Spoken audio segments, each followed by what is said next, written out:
Dear parishioners, today Dr. Miller will be speaking about the role of religion in the healing process of genocide survivors. Donald E. Miller is a professor of religion at the University of Southern California and the executive director of the Center for Religion and Civic Culture. He holds a PhD in religion, social ethics from USC and served on the leadership council of USC Institute of Armenian Studies. He has done extensive research on genocide, including oral history project on the Armenian and Rwandan genocide. I invite Professor Miller, this is a short introduction, to come and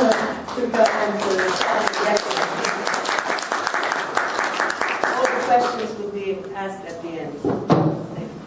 Good morning, and thank you for the invitation to be here. I've driven by this church many times, but this is my first time to actually stop in and see what a beautiful architectural combination of both modern and ancient, and I had a chance to step inside your chapel also.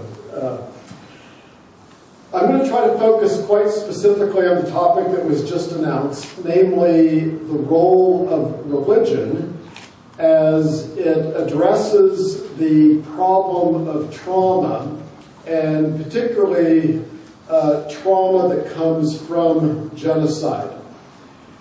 I've been doing a lot of work in the last 10 years in the small African country of Rwanda, and it has really helped illuminate the work that my wife and I have done on the Armenian genocide. And I'll be saying more about the Rwandan genocide in a few minutes.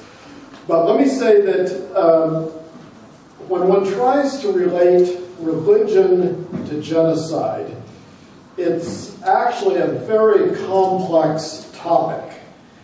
Because both in the case of Armenian survivors that we interviewed for this book, Survivors: An Oral History of the Armenian Genocide, as well as the interviews that we've been doing with survivors of the Rwanda genocide, very, very often survivors say that during the genocide itself, they lost their faith. They felt that God was absent from them, and they had difficulties trying to reconcile how a good God who is all-powerful could possibly allow what was occurring to them. So that's part of the challenge of trying to address this question of what is the role of religion as it relates to the healing process and genocide. I suppose this raises the sort of big question is, and it's whether religion is good, whether it's bad. We've seen a lot of very negative press about religion recently because of the sexual abuse scandals within the Roman Catholic Church. And I think what you're going to see in this presentation is that one can't really generalize about whether religion is positive or whether it's negative. There obviously are positive expressions of religion and negative ones, and particularly in the case of the Rwanda genocide, it was Christians who were killing Christians. And religion was actually used as a justification in various ways for the killing that occurred. Now let me just sort of step back here and tell you briefly how I became involved in the topic of genocide. And I have to blame my wife of 44 years for this, who would have liked to have come, but she had another commitment this noon. And so actually on March 29th, that's our 44th wedding anniversary, that's how I got connected with this issue of genocide, listening to the stories of my father-in-law, who out of a family of 9, only he and a sister survived.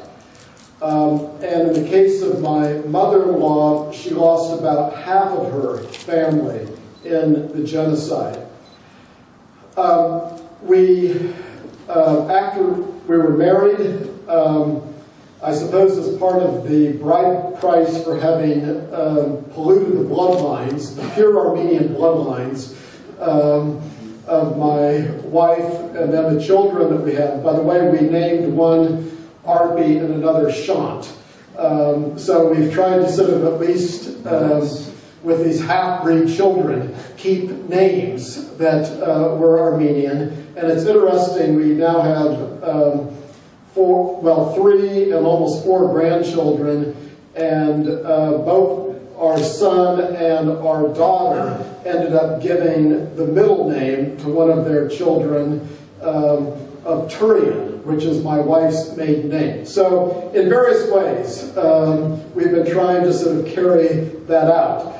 But we being my wife and I, interviewed a few more than 100 elderly Armenian survivors, largely in the Southern California area. And that's really where I became knowledgeable about the deportation marches, the orphanages, and started to learn something about the psychological trauma that Armenian survivors experienced. When we finished this book, my own assumption was that I was done with this terrible subject of genocide and would move on to other things in terms of my own academic writing. But in 2001, my wife and I were invited to Rwanda, which is a small country in the middle of Central Africa, to be part of a conference on genocides of the 20th century.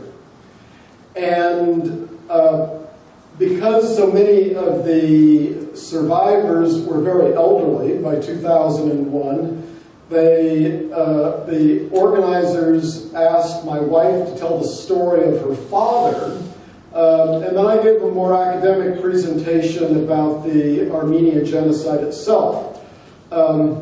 Obviously, it's the first genocide of the 20th century, and then other genocides were also covered, including the Holocaust and Cambodian genocides, and then the conference ended with presentations on the Rwanda genocide.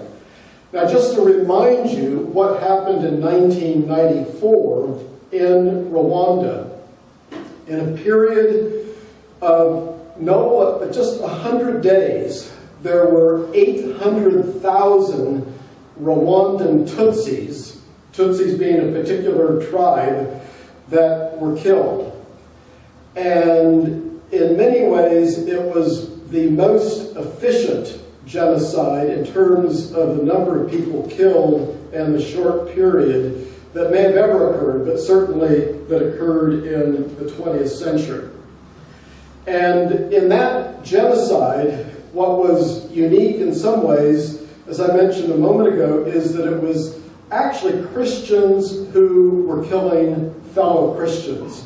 It was not a genocide that was divided by people of different faiths, such as Jews who were killed in the Holocaust, or Christians who were viewed as infidels who were killed in Turkey. My own sense is that these two genocides, the first and last of the 20th century, they help inform each other. And currently I'm in the process of finishing a book on the Rwandan genocide, in which in the first chapter I actually start with the Armenian genocide as a way of then looking at this last genocide of the 20th century. Now let me just say a word about the issue of trauma as it relates to healing, and then I'm going to come back to the Armenian genocide itself. There really are 3 elements that are part of what frequently is referred to as PTSD. namely post-trauma stress that happens after some kind of event. And I think you're all aware that a lot of our soldiers currently returning from Afghanistan and also from Iraq are experiencing PTSD. But that's also true of survivors of a genocide. They also experience PTSD. And one element of this trauma is what psychologists refer to as hyperarousal.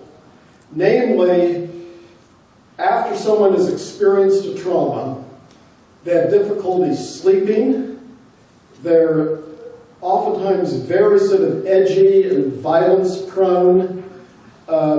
There's sometimes spousal abuse. We've certainly seen that with returnees from Afghanistan and Iraq, where people are lashing out physically. So that's one sort of set of characteristics of people who are traumatized. They can't sleep, they have insomnia, they're always in a sort of hyper-aroused state. Another characteristic is that they have intrusive thoughts, meaning they're constantly sort of recycling in their minds what happened at that traumatic moment. So they're having flashbacks where they relive the trauma. You can imagine a car accident where someone keeps reliving those moments right before the accident occurs. But in the case of genocide survivors, they'll relive whole periods of time, weeks, months, and particular events within that. And they oftentimes just sort of recycle and they preoccupy the person. Another and a third sort of element of trauma, of PTSD, is what's sometimes referred to as dissociation. Namely, that traumatized people, they have a kind of psychological numbness, a numbness in which they don't express feelings, and there's sort of a blankness. And even when interviewing survivors, they'll sometimes sort of space out. They'll be someplace else. And it will take some moments for them to sort of come back to your reality. And they're sort of escaping, but in a kind of blank sort of way. Now, let me say something about Armenian survivors that we interviewed. By the time we were doing our interviews for this book, 60, 70 years had already elapsed. And so, quite frankly, we didn't see a lot of overt PTSD in the same way that we have seen it in the interviews that we've been doing with Rwandan survivors. However, there was a kind of typology that we developed of survivor response. Among Armenian survivors, there were some who simply wanted to sort of repress the memory and not even talk about it. And so we didn't interview those individuals. We didn't want to just stir the pot and bring up old memories. There were other survivors who very much had a feeling of outrage and anger. And then there were some who were just very resigned, very sad, with sort of depressive elements, just in terms of their own emotional affect. But in general, what struck us in interviewing Armenian survivors is that time had a healing effect. And yet, at the same time, one can start to sort of wonder, what were they like in the orphanages right after the genocide? What was the experience of women who were widowed, who had lost husbands, who had lost children? And in fact, I think we'll never really know that. But I have to assume that Armenians who went through the genocide experienced many of the same PTSD symptoms that we've observed in interviewing Rwandan survivors. And also, and I think it's a sort of an interesting research question, how does trauma get transmitted to the second generation? In my own case, to my wife's generation, but even to the third generation. Because I think in very subtle ways, trauma doesn't simply disappear. It is something that subtly is communicated in terms of fear and anxieties that one's parents experienced. Now let me get more specific and talk about the role of religion in the Armenian case. And that really takes me to say something about the orphanages that were created shortly after the deportations in 1915. Now, for this audience, you of course are extremely familiar with what happened in those deportations. And the fact that in addition to people being killed outright, many people died of typhus, they died of dehydration from lack of water, they died from starvation, from dysentery of different forms. And of course, that's where this notion of the starving Armenians, which even I as a child grew up hearing that reference, that very much characterized these children, these widows, who during the months and months of the deportations had lost, in many instances, a sense of personal dignity, certainly a sense of personal self-esteem, and their bodies, in a variety of ways, were a mere shadow of what they had been. Now, one source of information that we have about what occurred during the genocide comes from missionaries, and largely Protestant missionaries. The Protestant missionaries came to Turkey as early as the 1830s. They initially came thinking that they would convert the Muslims. They found that a hard target. So then they turned to Armenians, to Christian Armenians. But they weren't simply set on converting people. They also were, in many instances, quite philanthropic. They set up schools. So, for example, by 1915, there were 132 high schools in Turkey. There were 1,100 primary schools. There were 6 universities. And I mention that because that was part of the infrastructure that already was in place that then enabled relief efforts to come into Turkey and that part of the world as the deportations ended and as there were attempts to sort of deal with these hundreds of thousands of survivors. I think you're all familiar with Near East relief, but I want to just say a couple of historical things. It was James Barton, the Foreign Secretary of this Protestant Board of Commissioners for Foreign Missions, that combined initially with Cleveland Dodge. We all know about Dodge cars. He was the vice president of the Phelps Dodge Corporation.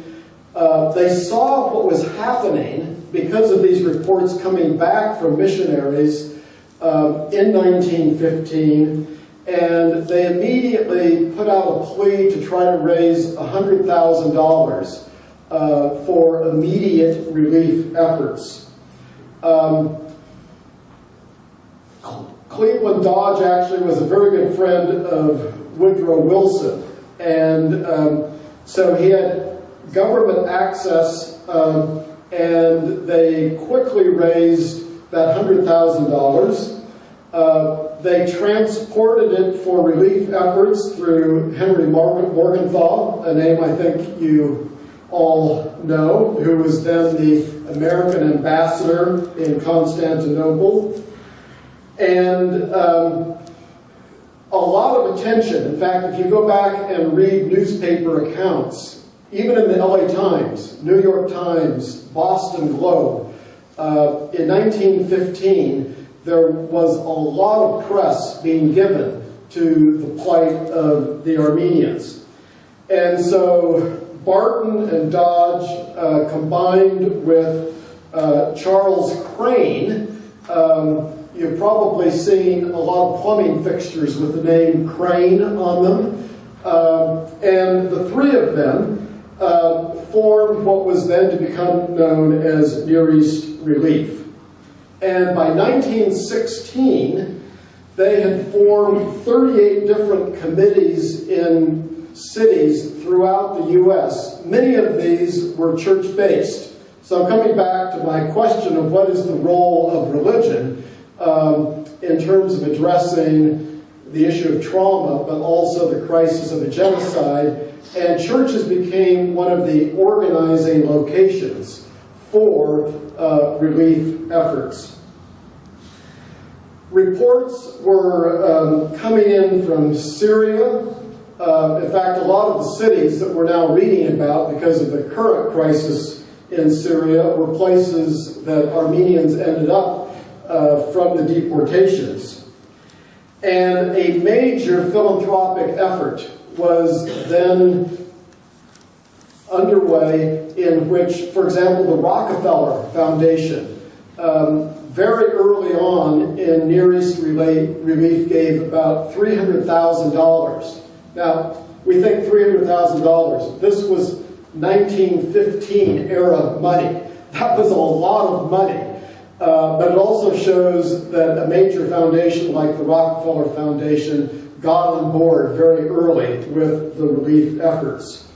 It's also interesting in terms of just the visibility that starving Armenians had within the U.S., that the proceeds from the Harvard-Yale football game were given to Near East Relief as part of the attempt to deal with this crisis that was unfolding.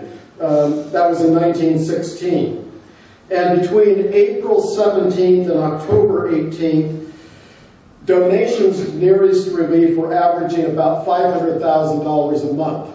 Again, that was a lot of money in 1916, 1917.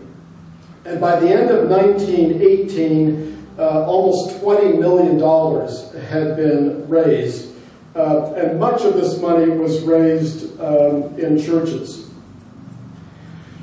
It wasn't just the U.S. that was responding.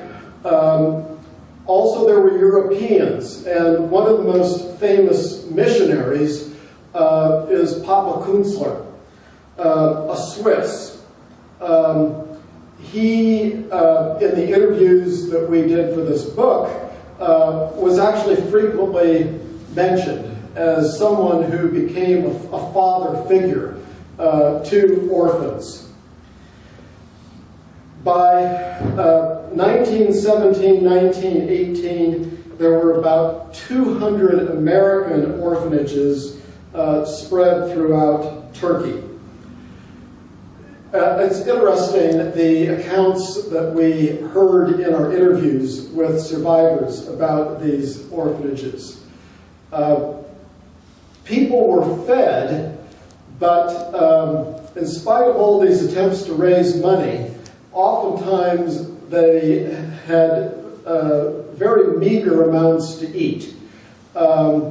And so these children would end up sometimes trading their bread for fruit, or there was an account of a donkey that died outside the orphanage. They immediately brought the donkey in and made donkey soup. Another account of, in one of these orphanages, killing a mule. And one of the survivors we interviewed said the girls were afraid to eat this mule for fear they would become sterile. So there was meat, but it was in very small proportions. Also, there was an attempt to educate these children because a lot of them had actually ended up in Turkish homes.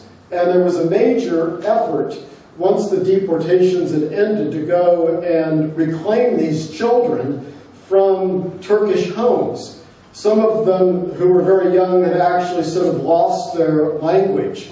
And so within the orphanages, not only was there a religious element, sort of bringing back their sense of their religion, their Christian religion, but also inspiring them with a sense of nationality.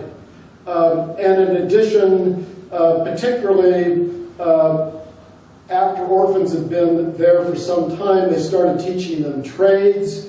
There was an attempt actually to marry them off. Sometimes there were Armenians from the US and elsewhere who would specifically come to an orphanage to find an orphan girl that they could marry. So there was a huge outpouring, not only by non-Armenians in terms of relief efforts, but also by Armenians to reconnect and try to, in one way or another, reestablish their own identity.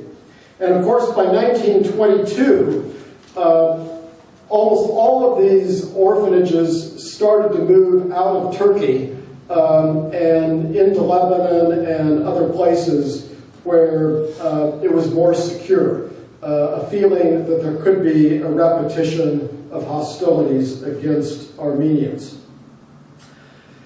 A lot of these non-Armenian missionaries were really quite heroic. They ended up spending years in relief efforts. There were a number of them, I think about 20 relief workers actually lost their own lives through various kinds of illnesses. And somewhere around 1,000 people came to assist orphans and widows from the U.S. alone after the genocide. The U.S. government also became very involved in these relief efforts, and I want to just give you the cargo from one U.S. naval ship that in February of 1990 came to assist particularly orphans, but also widows, with 2,000 tons of flour, 2,500 cases of canned food, 500 cases of condensed milk, 18 trucks, 20 ambulances, 500 sewing machines, 200 oil stoves, almost 2 million yards of cloth, because I mentioned they had trade schools that they started to set up in these orphanages, 50,000 blankets, 800 hospital cots, and so forth and so on. And at that same time in 1916, there was also a ship that brought a number of relief workers, and within that group, there were 30 physicians, 60 nurses, and the list goes on. Now, how did these orphans deal with their trauma problems, and what was the role that the orphanages themselves played? First of all, the orphanages became a place where children could experience a degree of stability and order and structure. There were mothers who were either widows or older orphan girls who functioned as surrogate mothers to these children. These mothers taught them nationalistic Armenian songs. They loved and cared for these children. And as I'll say in a moment, that nurture, that sense of unconditional love is absolutely essential for anyone who has experienced trauma, whether from a genocide or from other sources. It was also interesting in interviews we did with these elderly Armenian survivors, some remembered that within the orphanages they were actually forbidden to talk about their experiences during the deportations. Now today that would be viewed as sort of old-fashioned psychology, that you just try to shut off someone's memories. And in other cases, survivors told us, yes, they were encouraged or allowed to talk among themselves about their experiences. We have a lot of accounts of elderly Armenians who as children remembered being extremely lonely in these orphanages. And particularly in Syria and Lebanon, they remembered that orphans who had relatives, aunts, uncles, on a Sunday, they would come and visit some of the children, but some of the other children would simply wait there at the gate with no one to visit them. So loneliness was clearly, just at an emotional level, something that they struggled with and had to deal with. And also, a lot of these children were sponsored by Americans or Europeans. And this was brought home to us in one account of a survivor who said that she was informed one day that she could no longer go to school. And what was the reason? It was because the Sunday school class that had been sponsoring her, they were no longer sending their check. And so her education terminated at that point. So that sort of relationship between sponsors and children was very direct and tangible in a lot of instances. Now I'm going to keep my eye on the clock here because I do want to give some chance or opportunity for your questions or exchange. Well, let me just sort of switch gears here in a major way and say something about what we've learned from Rwandan survivors who clearly are much closer to their trauma. One thing that was said over and over to us is that survivors of the Rwandan genocide have had a big problem with religion. Why? Because in some instances, their own bishops, who were Hutus, those who were killed were Tutsis, so there are two major tribal groups, Hutus and Tutsis, that their own bishops who were Hutus were part of the so-called Hutu power movement, and some of these bishops actually planned and orchestrated the killing of 800,000 Tutsis. Also, about 50% of the 800,000 who were killed in churches. Why? Because just like in the Armenian genocide, Armenians oftentimes fled to their church as a place of refuge. Rwandans did the same thing. They went to their church thinking that this would be a safe place. But instead, in a lot of instances, the pastors of these churches, so about 50% were Roman Catholic, the other half were Protestants of one sort or another, a number of different denominations. They actually were collaborating with the genocidaires, the killers. So that has created for Rwandan survivors a major crisis of faith, and particularly during the genocide itself.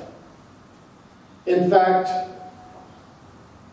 Rwandan survivors remember Hutus telling them, "Your God has abandoned you." He abandoned the God of the Tutsis.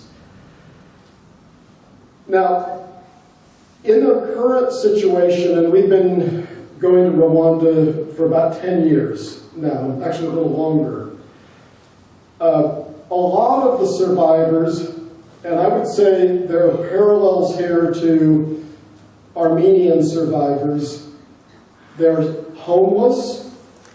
A lot of them are experiencing physical problems, rape, just as it was something that occurred within the Armenian genocide. It was even accentuated as an aspect of the genocide in Rwanda. A very, very large number of women who survived now are HIV positive or have full-blown AIDS. Because the killing in Rwanda was largely done with machetes, you still today, you see a number of young adults with scars, with missing limbs, arms as well as legs, scars on the face. These are people that were oftentimes left for dead, but sometimes on a pile of bodies, or thrown in latrines, which was a way of disposing of bodies, and they somehow miraculously survived. So what are the symptoms in terms of trauma of these survivors? They're very much the classic symptoms I mentioned. A lot of sort of flashback memories of what happened, a lot of insomnia, a lot of physical problems, stomach aches, headaches. And I would say overarching all of that, and this is particularly true for women who were raped, a sense of a loss of dignity, of self-worth, and for all survivors, particularly those still struggling with PTSD, a sense of a lack of meaning, a lack of purpose.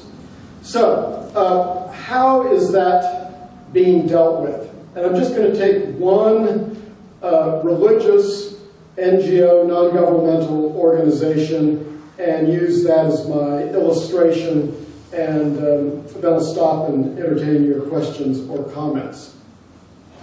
The name of this organization is Solace Ministries, S-O-L-A-C-E, as in to console, to offer solace. It was started by a survivor, and I think what is unique in some ways about this organization is it takes a very holistic approach to dealing with the needs of survivors. It deals with spiritual issues, it deals with their physical needs, it deals with their emotional needs, and it assists them with jobs and with education. Every Wednesday, and they do this at multiple locations around this small country of Rwanda, they have a meeting that usually goes 3 to 4 hours in which survivors are invited to testify about their experience during the genocide. Sometimes survivors will attend these meetings for months, even a year, before they have the courage in a meeting like this to stand and share their story. And initially, what happens is a survivor will stand and tell a little fragment of their story. And then they'll start tearing up and other survivors will gather around them, put an arm around them, comfort them, and then the survivor will sit down. And then in another week, in another month, they may stand and testify again about their experience. The importance of testifying is that this narrative, this story of what happened, which is just revolving in their own minds, they start to externalize it. It's a kind of catharsis. It's a way of literally sharing what's in their head with the community. And so the importance of the religious community is that the community starts to take on the burden of the survivor. And because it's a community of fellow survivors, everyone there went through the genocide, there's an empathy, there's an understanding, there's a caring that occurs. And in terms of this transition that begins to happen, not for every survivor, but for many survivors, is that a sense of self-worth starts to come back. And what we've heard over and over again in survivor testimonies is they feel loved. And in this act of being loved, they begin to feel like they have a reason for being. They begin to feel that they have a self, that they have a purpose. And throughout this process, which may take literally years, this is no quick fix. These survivors are also being assisted with housing, because one of the things that happened in the Rwandan genocide is that the genocidaires not only were killing people, they were destroying the house of these Tutsis. So this NGO, Soulless Ministries, it tries to help them with housing. For those who are orphans, it assists them with education, with vocational training, and so forth. And then in time, they begin to help them to deal with some of those harder, knottier issues, such as actually going back to the location where their family members were killed. They help them to, if they know where those loved ones were killed, to literally exhume, dig up the bones, and rebury their loved ones in a ceremonial way. And in time, they start to help them to think about the possibility of reconciling with their Hutu neighbors, and even to entertain the possibility of forgiving those who killed their loved ones. Now, one of the problems in the Rwandan case, and of course this would be true also in the case of Armenian survivors, although very, very few are still alive, is that Rwandan survivors don't actually know who did the killing. Because a lot of the killers, the genocidaires, after the genocide was over, they fled to the Congo, they left the country. So it's difficult to forgive someone that you don't even know who that person is. But in other instances, about 100,000 of the genocidaire killers were put in prison at the end of the genocide. And in a few instances of individuals that we've interviewed, actually those individuals in prison have written letters to the survivors asking for forgiveness. And that starts to open the possibility of reconciliation between the perpetrator and between the victim. So I think I want to end right there and see if you have comments or questions, and I'd be happy to try to respond.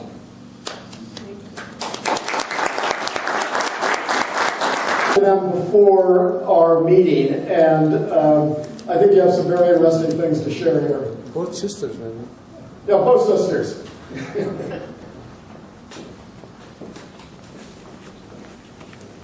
Sorry to put you on the spot. So I'm Artie Malkonian, and this is my sister Doris Malkonian. And Doris presented a paper of ours in May in Istanbul, Turkey. There was a conference hosted by Sabancı University, and the topic of our paper was sexual violence during the Armenian genocide. The conference was about all genocides. There was one panel devoted to the Armenian genocide. And as we were telling Professor Miller, we were so surprised to find that the conference attendees were so interested in learning more about the Armenian genocide. There was this openness to learn more about their history, this dark past of theirs. And from the questions and then afterwards at the conference, just interacting with the students, and they were mainly university students at Sabancı University. They were so receptive to learning more about what happened during the Armenian genocide. Of course, we were very hesitant to go because of the Article 301. And so we checked with Professor Hovanesian, and he said, don't worry, just go and present your paper. And there were many, many Kurds in the audience who are now finding out about their heritage, their grandparents. And in fact, several people approached us after the conference wanting to reconnect with their Armenian roots. So one grandparent or two grandparents of theirs are Armenian. And so they have this urge to connect and to understand what happened. That history for them was erased, or it was presented in a different light, and all of a sudden they're learning about the Armenians and the Armenian genocide, and this is the younger generation. So we were very surprised at the response we received, and we made several contacts there, and the younger generation is also working on learning about the Kurdish situation and the Armenian genocide. So there's progress. And one thing we were interested to find out is that on April 24th, they have commemorations. They gather at Taksim Square, or they gather at other locations, and these are Turks, not the Armenians, because the Armenians are afraid to commemorate the genocide. But the Turks are getting together and remembering and honoring those who were killed and facing what happened years ago. Yeah, I would just add my own experience. Thank you very much. About 10 years ago, I was part of a panel that Professor Hovanesian had put together for the International Oral History Association, which moves around the world, but it happened to be meeting in Istanbul. And so he had proposed this panel in the usual procedure where you list the participants, the titles of papers, and so forth, and he heard nothing back from the organizers. So what had actually happened is that the Turkish Historical Association had said, if you have a panel at the International Oral History Association, we will pull our sponsorship, which also meant that the venue where the conference was to be held would have to be changed, and also their financial support would disappear. To the credit of the International Oral History Association, they then accepted our paper. The venue of the conference had to be changed to what is now called Bosphorus College. It was then called Roberts College back during the period of the genocide. And when it was time for our particular panel on the Armenian genocide, they had scheduled us in a small room that would hold maybe 30 or something. We probably had 80 or 100 people who came.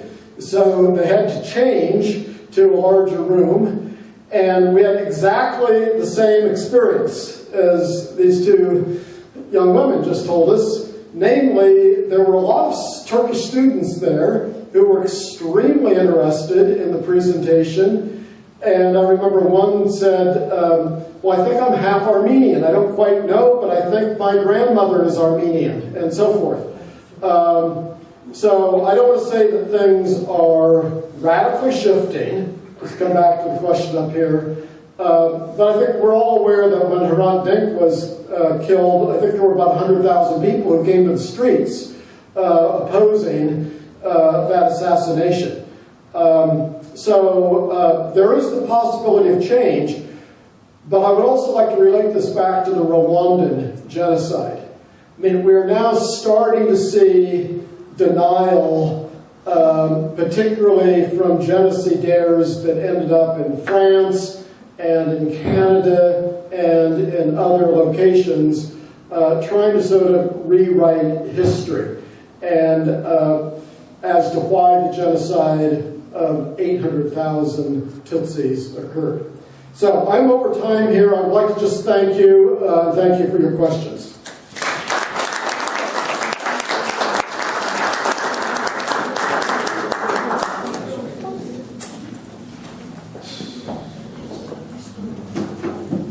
Thank you, Dr. Miller, for that wonderfully vast knowledge you shared with us and your research. Hopefully, we will see you again and again to hear more about your research. And on behalf of the Education Committee, we are going to hand you this small token. Oh, thank you.